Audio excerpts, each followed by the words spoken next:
A group of demonstrators gathered at Khurai, Lamlong in Imphal East district have burnt the effigies of Chief Minister Yumnam Khemchand and Home Minister Jfd'S today. They were protesting the government's failure to implement the NRC before upcoming census operations.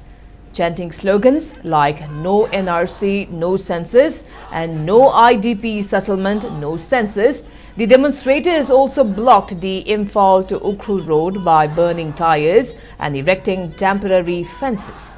Security forces intervened when the demonstrators were burning effigies of Chief Minister Yumnam Khemchand and Home Minister Jfd'S.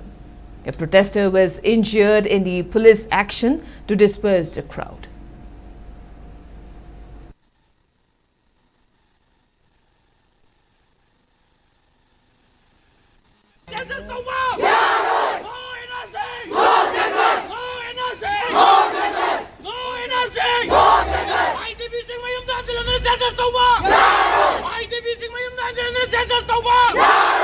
IDP